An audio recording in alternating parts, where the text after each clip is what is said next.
Welcome to Sober.Coffee, a weekly coffee chat sharing experience, strength, and hope for anyone on the sober road to recovery.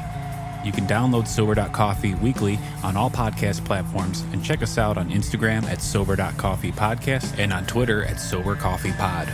To learn more about us and to help support these sessions, visit online at Sober.Coffee. Here are your hosts, two guys on their own path to recovery, Mike and Glenn. Let's join them at the coffee shop. Glenn G.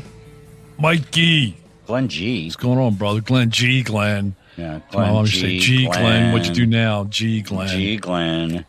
Hey, man, I love being in the coffee shop with you. I know, ring Love ling being ding sober. ling. It's Christmas time in the city. Is that how it goes? You know, that's all you hear around bells ringing. Yeah. I love You know, bells. every time I you hear, love every time holiday you hear a time. bell, another angel got its wings or something like that. Merry Christmas, brother. Yeah. What's up, man? Merry Christmas. It's great to be around for another Christmas. I love Christmas time. I love holiday Is it really? times. Is it Yeah. though?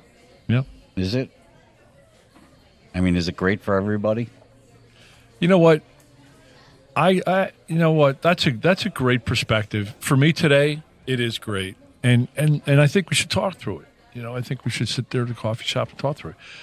You know, I go to this church that's really cool. And the church I go to really helps me spiritually, man. It's just like, you know, it's almost like the church door's like right next to hell. Because when I came out of hell, they were there. And what I like, man, is, you know, our pastor gets up, call him PT, but he's a cool dude, and he comes up and he says, "Hey, man, Merry Christmas." He goes, "But I realize Christmas is not joyous for everybody. Right. I know there's a lot of pain. Right. I know there's people going through pain themselves, or their families going through pain, and just." You know, it's not all joyous and ring-a-ding-a-ling, Right. you know, Right. like the Hallmark commercials or movies say, Right. you know? Right. So that's a great point you just brought up. Yeah, I just think it can be a challenging time. I know that for me, I've got the memories of what could have been, you know, at the holidays. So I carry into the holidays some regrets, remorse, that kind of thing, right? Yeah, you just brought some memories up. So wait a minute, Glenn. Oh. My wife sends me to pick. This is back in the day when you could do layaway. I don't know that I don't think Amazon does layaway. Yeah, it's called buy now, pay you later. get your stuff in like 6 minutes. It's you buy know, now, pay later programs. yeah. And but it was layaway, so she had been painfully shopping off and then making payments, the whole thing. So she sends me on a Christmas Eve. It's not funny, Mike. She sends me out on Christmas Eve to go get the layaway. Who knows Kmart's going to close at 3 o'clock? Who does that? The bar's open till 6 on Christmas Eve. Oh, jeez. Yeah, so we were at the 7-Eleven buying Christmas gifts for the kids. Oh, Mikey. I know, right? So there's that, but then there's people that are going through pain right now. Then there's the real deal. You know, I talk about not having a gift, but you know, the holiday brings memory of people that aren't here anymore. You know, it could be a challenging Relationship breakups, Right. And kids then- not talking to us. Sure. I mean, And then the reason we're here, I had all how of do you them. get through these holidays and still with a focus on sobriety? I mean, it's the brochure says go party, go drink, go, you know, have egg, you know, spiked eggnog.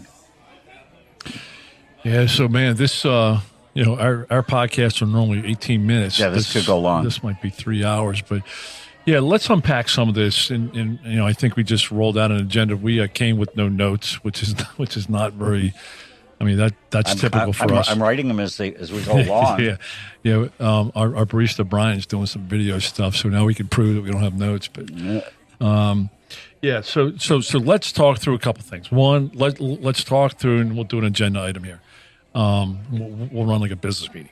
One is let's chat about memories, right? Because what we're about is tools. Let's talk about that topic. So one is memories and what to do about them. Second thing is let's talk about some tips for some Christmas parties, right? So let's talk through that. That's a major issue for folks, especially early in sobriety, right? So let's talk through that. Third agenda item. Yes. Sorry, man. Third 3 of 27. Third agenda item is let's talk about the 8th and 9th step. Okay. Right. Let's give some tips there. You know, some caution flags, and then the last one. So it's what 3? Yep. All right. Fourth one. Okay. That's all I'm going to do. 4. All right. Last one is probably well, they're all important, but it's a very important one. Expectations. Yeah. Okay. Gotcha. Love it. Okay. All right. So memories. I shared one of my nasty ones. Okay. What do you got? All right. So, all right. Let's talk about memories. So I've had some beauties. I was of the belief that, I bought love, right? So I always had great gifts and my memories also tie into expectations. So we'll cover that a little bit later. But I have forgiven myself through this program, and I have focused enough about the present and the future that I have I don't have a lot of those painful memories. And I'm not going to spend the time trying to dig some up because they're done. But what if, or when I start to have those memories, what it does for me, it brings that tsunami wave of remorse, guilt, shame, uselessness, hate, all those fun words, all those sexy words that makes me just want to vomit about myself, right? And I've done it, and I've worked the toolbox enough so it doesn't really happen today. But I've had it in the past where those memories come back, and that tsunami has me in mental and emotional turmoil, and it's spinning me around the ocean. So I think that happens, and I think we should talk about some tools. Well, what to do when it happens. I think the way you dam the dike is to understand where you are today. That's what I've done. So, yeah, I laughed, and it wasn't funny, and trust me, my wife didn't laugh at the time, and do I feel embarrassed about it? But I dammed the dike by saying I wouldn't do that this year. This year, if something's to be picked up, I'm her guy. She knows she can count on me to do it. I can't change the layover. Maybe my shit's still there. I don't know. But I probably can't fix that Dude, problem. That's hilarious. I'll be getting my 37-year-old daughter a Barbie mansion. That's awesome. And so I can't fix that. But what I know in confidence, when you were saying that, my system doesn't go to that part of regret, remorse, and disgust. Now it did in my early days of sobriety. I'd let it. Well, that's who we should talk to. We should talk to the people who are in early sobriety. Yeah, well, then yes, it did. That wave. Sure. That wave is real. Right. And that wave is as damaging and can be as damaging. Right. I used to drink over crap like that because I hated how I felt, and I didn't have the tools to deal with how I felt. Right. But I love what you said about you're not that person anymore. Right. It's not you. It's not who you are today, and it's not where you are today. So I think that's a great starting point. And I think people can hold on to that hope. That's where they're going to be in 4 years, and 3 years, and 2 years. That's where they're going to be. They're going to build upon reliability and credibility and integrity and all those things, and that's the person they become. It's inevitable if you work the program. Right, but if somebody's got 60 days sober, they don't have tools, they don't have, there's not, and they're not going to be okay living on the hope 5 years from now or 3 years from now. Then just go pick up what's due today. Then just do what you need to do today. Right, and I think a good next move there is call your sponsor. Right. We don't do this alone anymore, guys. We just don't. Mm-hmm. It's too hard to do. Life is too hard to do alone. It's one of the things I love about the AA and 12-step program. I mean, I have instant friends. All I need to go is the next meeting, and I've got a connection. If I'm feeling absolutely shitty about myself, because I used to. I don't feel that way anymore because I've progressed. But I remember early sobriety, 1, 2, 3 years. There were times I felt shitty about myself. Mm-hmm. There was a time, I'm not going to tell that story, it's so stupid. But I've had tsunamis. Okay, I will tell it. Okay.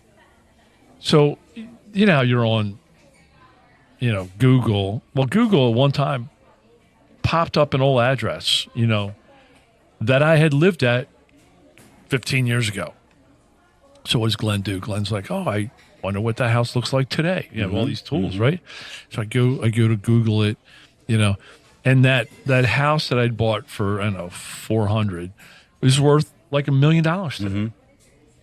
And that wave of, I should have been living there. I should have stayed. I should have. I wish. So what does Glenn do? Next step, what does Glenn do? Drink. No. Oh. I Google. No, I had like 4 years sobriety. Then, Okay. You know, but I Googled the next house that I lived in. Okay. And the next house, and the next house. And I moved around a lot. And I had like 8 houses. And I had this one house in Virginia Beach. I put this beautiful pool and these nice trees. All the trees are grown now. And there's the bar I used to get drunk at because I put a beautiful bar in by the outdoor pool and the outdoor kitchen and the outdoor shower and blah. That's where I lived. I lived outdoor with all my booze. You know, and all those memories came coming back, and the tsunami wave came coming back. So now I'm looking at all these houses, all the things that I wish I should have been and should have been if I didn't drink, and all the shit I gave up. I mean, I had a tsunami of stress coming. Mm-hmm. This is not a very good Christmas program. No. I had a tsunami of shit coming, right? So finally, what do? I pick up the phone and call my sponsor. I'm like, dude, I am in a really bad space right now. He goes, what's going on? I'm like, I just Googled, one of my old addresses popped up. I'll tell you what it was. You know how they do some ID stuff? Right. You know, and they said, what was your last? And I'm like, hey, I wonder what that house. Right. Very innocent seed planted. And it absolutely, and I call my sponsor. I'm like, dude, I'm in trouble, man. I am in such a bad mental state right now. I have so much remorse and shame and all this shit. And so he goes, what'd you do? And I told him what I did. He goes, oh my God, what'd you do that for? You should have. So now when I get that shit happens again, I just don't do it. Right. You know, it's a tool that I've learned. It's a tool that I picked up, right? Mm-hmm. So going through Christmas, maybe you had some great memories. Mm-hmm. Maybe this memory's not so bad. Maybe you don't have any memories because you drank so much, right? But it's good to have some tools on what to do with them. Sponsors are always great. Hey, if your sponsor's not available, get to a meeting. Call somebody else, right? Get online. Get your head out of that dark spot. Right. Whether you have 30 days sober or 30 years sober. And trust in the future. Trust that if you continue to do the right things, those tsunamis are going to end up being less and less and less until now I can laugh about it. Yeah, the one thing is to do is recognize that you're getting in that bad space. Right. To recognize it. And then once you recognize it, say, okay, now what? Okay. I mean, there are times I went to bed at 5 o'clock just because I didn't really have any other tools. And I'm like, I'm just going to go to bed and finish this day. And that worked. Right. But that's a great tool. Good stuff. All right, very good tool. Right. Okay. Tips, parties. Okay. I love your number one tip about Christmas parties early on sobriety. And your number one tip is? Don't go. Don't go. Do you want to expound on that? It's not hard. It's pretty simple. Well, you know what? I mean, hey, I've been to so many parties where I played the games. Hey, can you pour me a cranberry juice with ice and a stirrer and a piece of lime? So that it looks like I'm drinking. So it looks like I'm having a drink, but don't tell anybody it's just cranberry. My favorite one, I was at this party. It wasn't a party, it was a dinner, a business dinner. And I got there early and I'm playing all the games. I said to the waitress and bartender, I said, look, I don't drink. And I said, so do you have non-alcoholic beer? And they're like, oh yeah, we have whatever it was. And I'm like, okay, I'll take that. Can you pour that in a glass for me? And then throughout the night, just bring me a new glass with that beer in it. You got to make sure that beer's in it, right? And these are all a bunch of attorneys and highbrow people and executives and stuff. And I was sitting at the table, 10 people at the table. And the lady comes up and ordering everybody's additional cocktails. She points at me, and I swear she said it through the whole fucking restaurant. I could hear it. And I don't think anybody heard it, but I heard it. She's like, and sir, you're drinking the non-alcoholic beer, right? And I was like, you know what I did? I said, fuck you. And I'm like, I'll take a double vodka and cranberry. And I relapsed right there on the spot. Wow. Right there on the spot. Wow. So I've played the games. And I'm sorry you use the F word, Mikey. Mikey's like kicking me under the table. I'm sorry. That's right. And it's on video, dude. Like, they can see your lips. Even if we muted out, they were pursed. It's like because man, it was stupid. And I played all the games, and I'm like, oh, can you make it look? Now I go in, I'm like, I'll have a Diet Coke, or you know what, I'll sparkling water. You know what? Nobody really cares if Glenn's drinking or not. The people that care are the people that have problems. That's right. Bottom line, the people that have problems are the people that ask and start pushing you. And here's what the secret was for there is I had to care more about my sobriety than what you thought of me. And that's a hurdle. That took several years, Right. even in sobriety. Well, I didn't go to a lot of places, right? But even in sobriety, I had to really focus in and just, you know what? I just don't drink. I'm going to have Diet Coke. And now I almost enjoy people pushing me because I push right back on them. You know, and there's this one, and I learned this lesson because I'm having drinks with a CEO. He was a client of mine. And he's at the bar drinking rosé wine with ice. And he started pushing me. I said, no, I'm drinking my sparkling water. I don't drink. He goes, what do you mean you don't drink? You know, why don't you have a drink with me? Let's have a drink. Let's celebrate. Let's have a drink. You know, he kept pushing me. And finally, I look at him, I'm like, dude, you call that a drink? I said, that's what my wife drinks. You know, like, dude, be a drinker. I mean, if you want to drink, let's drink. Let's not drink rosé wine with a couple cubes of ice. Did you close the deal? Well, I mean, he eventually, you know, he realized I was making fun of him. He just finally stopped. But, I mean, it was ridiculous. Now, here's another thing about Christmas parties. Yeah. First of all, do you really have to go? I mean, when you're early in sobriety, and I don't want to give a time frame, but for me, I didn't go anywhere for a year. I mean, I just didn't. And they're like, well, go and have your sponsor's phone number. And I needed as many guardrails as I could get for that first year or two.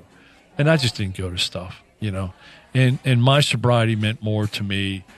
You know, I mean, if I had to be somewhere, I'm like, dude, if I matter that much to you, then you should respect the fact that I'm not coming because it's not a good spot for me.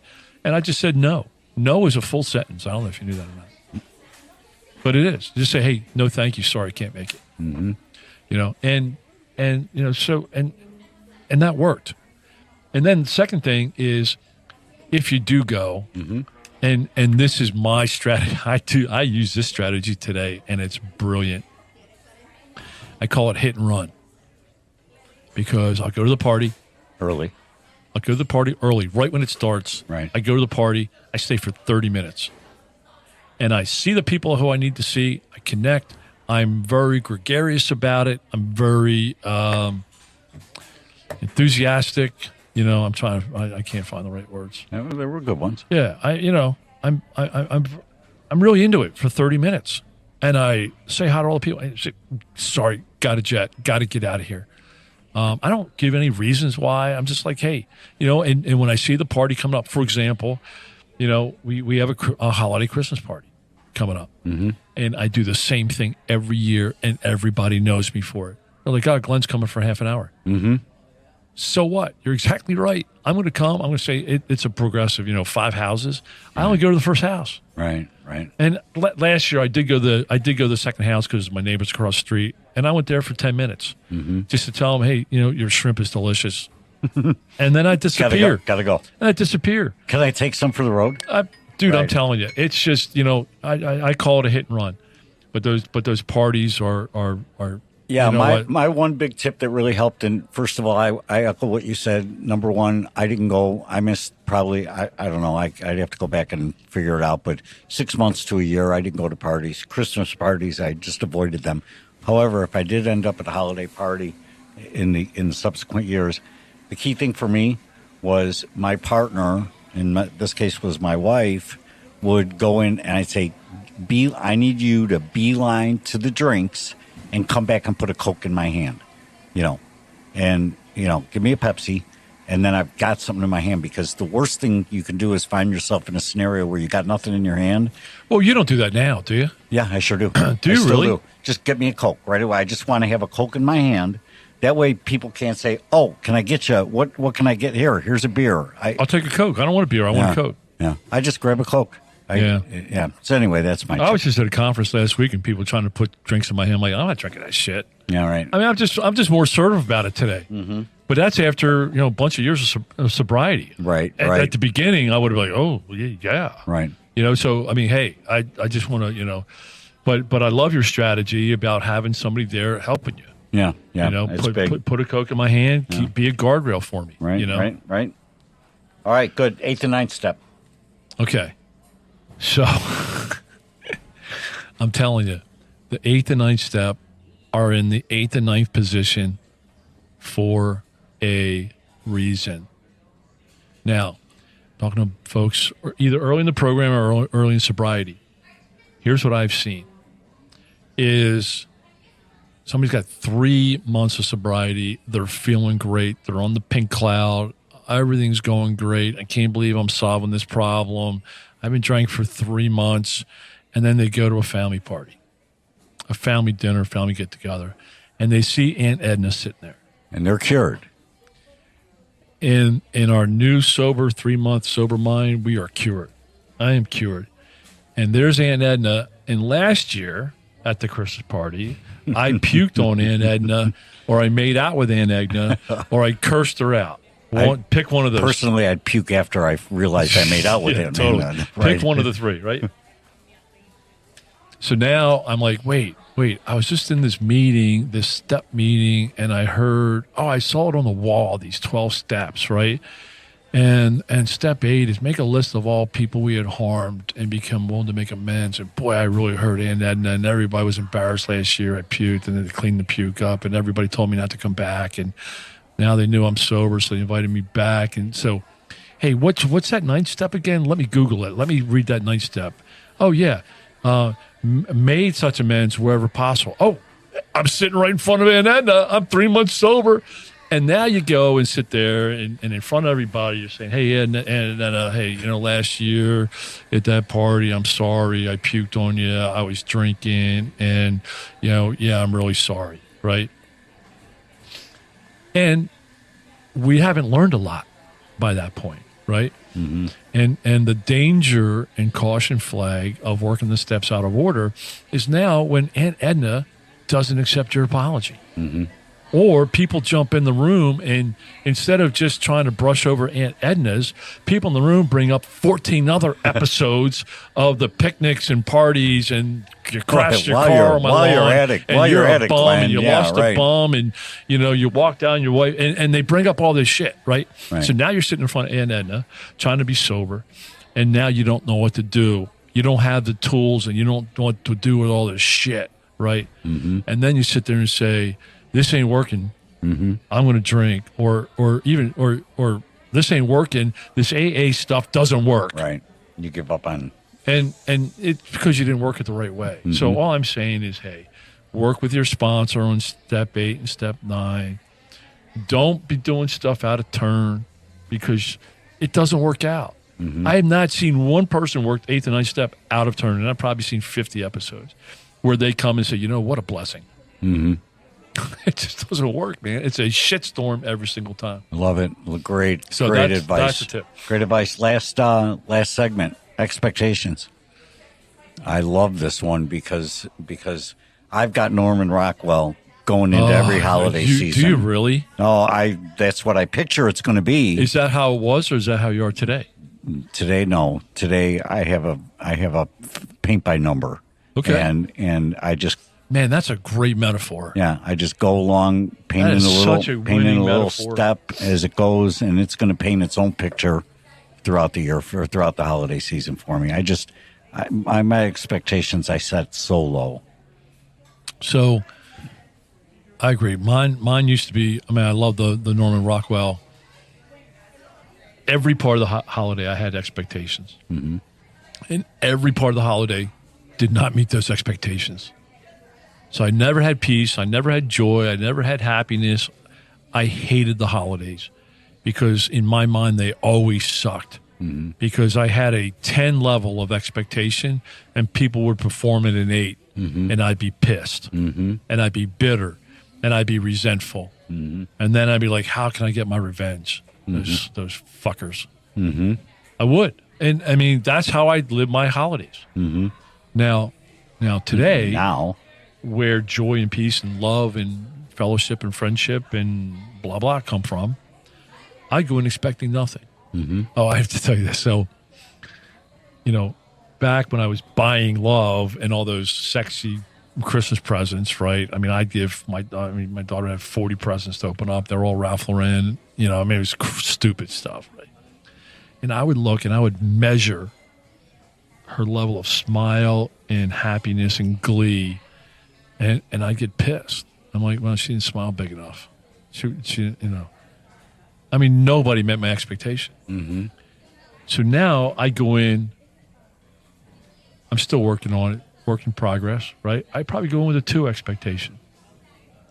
Maybe a 2, sometimes a 1. Mm-hmm. I go in with no expectations. Mm-hmm. I stroll into a room. First of all, I don't buy love anymore. I have very reasonable budgets for everybody. If I spend $3,000 to $5,000 on Christmas presents for one kid, that would be normal. Now I spend low hundreds. Mm-hmm. Because that's not what it's about. I don't want to be known for buying love. Mm-hmm. I want them to say, hey, man, spend some time with dad, right? Mm-hmm. That's the value of holidays. And, yeah, I get nice gifts, but a couple of them, But I just could care less. Right. And I do care, but I'm not going to let somebody's level of smile affect me. Mm-hmm. Right? And the joy that I just get the joy and peace and happiness just from being in the zone, that people even accept me back.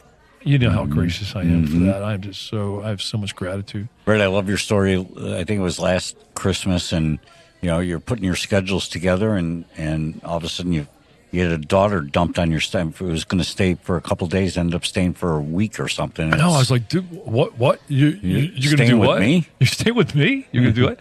Well, here's a great example of expectation. So my oldest daughter just got married, and they just moved into a new house, and my son-in-law's dad just passed away. So it's a different holiday for them this year. Mm-hmm. So my daughter called me up, and I'm telling you, man, I'm building a really cool relationship. She's a rock star, and we're building a cool relationship. She just, hey, I'm not going to come home for Christmas this year. Like, first time I've never seen her on Christmas. And I'm like, no sweat, babe. I'm like, no sweat. I get it. You got other teams you got to see. I'm like, you know what? I said, I don't like doing Christmas in January. I said, maybe early December we'll come down. We'll have Thanksgiving and Christmas together and just spend the weekend hanging out and, getting everybody together. And she loved that. And, I mean, that's just, my old days, I would say, no, who are you not to see me on, Right. It's all come about on. you. So, I mean, how's your expectations?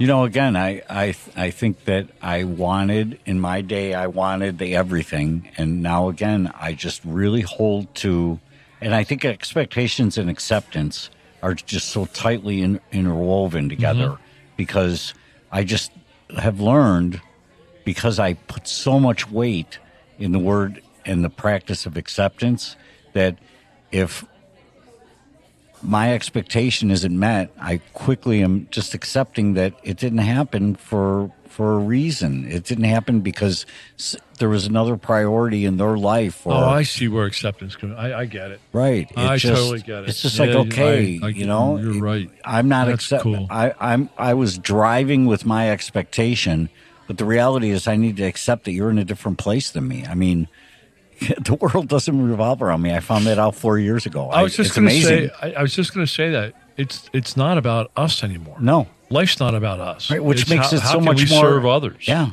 and people dig into that, and it just creates a much better environment. So, did we solve all the world's holiday problems this session? I have no idea, man. But I love Christmas these days, and if you don't, hang tough, man. Hang tough if you lost somebody this year. If just hang tough and remember that this Christmas party could have been your last Christmas party. Last Christmas could have been your last Christmas party.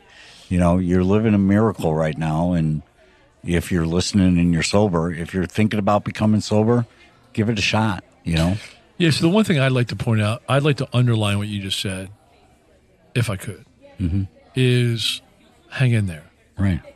And I've shared my story. My daughters wrote me off. They were so sick of drunk dad. They just wrote me off. And it took years to start to build and relive a relationship. And it started to happen. And I started, having a relationship. My daughter started coming around. Well, this is this guy that lived right around the corner from me. I mean, literally 6 houses away from me. And he had 2 daughters who wouldn't see him. And he kept saying to me, he would share, he'd open his heart. He goes, man, I'm jealous. He goes, I'm watching you and your daughters and it's not happening for me. And I'm doing all the right stuff and it's not happening for me. And why isn't it happening? And all I could look at him and I said, dude, with every ounce of everything I've got in me, all I can tell you is keep doing it. Keep doing what you're doing, the next right thing. Keep living the example, live the right way. They will notice. And he didn't like that answer in the moment. And one day I was out cutting my grass and I turned around and here he is coming around the corner of my house with his daughters. And he couldn't wait to introduce me. And I'm getting chills right now. I got chills. I mean, I started to tear up because that's how this shit works, man. And if it ain't happening for you this Christmas, the only thing of encouragement, because I have a sponsee, it's not happening from him yet, man. Yep. And I'm like, you know what, dude? The only thing you can do, first of all, if you try to control the situation, if you try to be your old self, you're going to push back the timeline. If you start drinking over it, you're going to push back the timeline. I knew he wasn't for real. I knew. Right? That's what the kids are going to say. And he walked around that corner with those daughters beaming. And that's the promises coming true. Yep. So, Mike, I love how you put that because you know what? It's not all shits and giggles or grins and giggles, for everybody. It's not all joy and glee. It's not all Christmas bells and Hallmark movies. But hang in there. It gets better. Yeah. Just keep on the path. Right. Because, and folks, I'll say this with confidence. I have heard hundreds of stories, if not thousands of stories of people on the path. There's only one guy that I know who have really worked and it wasn't rebuilt for him. And I don't know why. I don't know the details. I don't know if he's still an a-hole. I don't have all that. But I know that he wants a relationship with a kid. But I have seen so many relationships, man, and so many Christmases just be different and be better than they used to be.